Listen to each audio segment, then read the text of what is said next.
Вече е факт в целодневна детска градина Теменуга и първият международен проект, по който ще работят учители, деца и родители с наименованието Традиционни детски игри. Партньори на нашата детска градина са сродни детски заведения от Полша, Испания, Румъния и Грузия.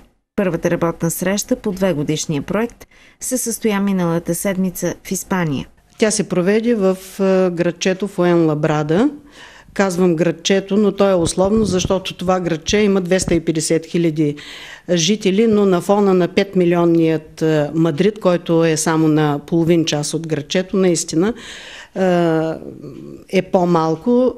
Там ни посрещнаха много любезни, много сърдечни нашите домакини от колежа Бартоломео. Това, което ще остане като спомен за мен, е топлината.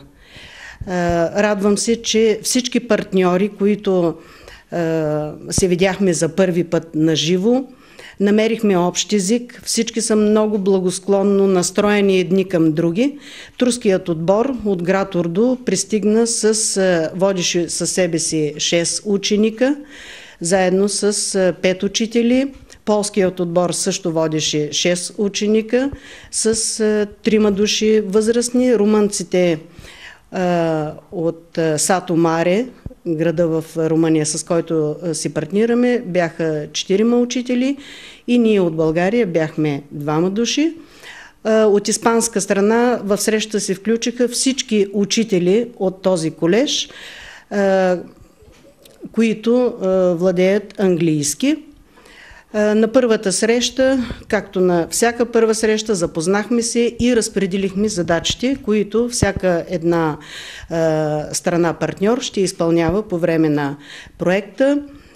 Също така, всяка една от страните направи презентация, представи своето училище, детска градина, както и представи първите игри, традиционни за всяка една от страните, които ние ще си разменим. Това направихме и ние от българска страна.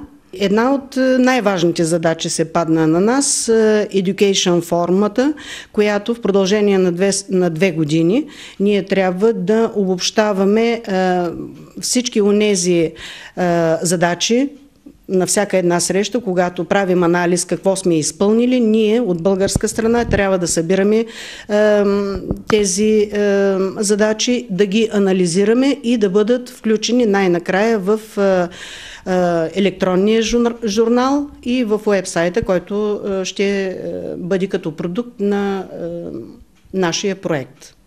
Проектът е включен в годишния план, както за тази, така и за следващата година, и тематичните проверки, които ще текат в детската градина, ще бъдат точно на тази тема. Подвижните подготвителни спортни игри в детската градина.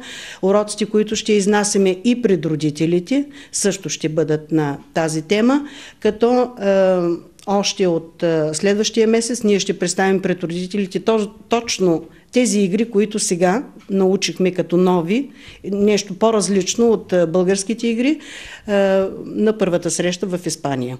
До година през ноември домакин на поредната такава среща ще бъде Казанлъшката детска градина.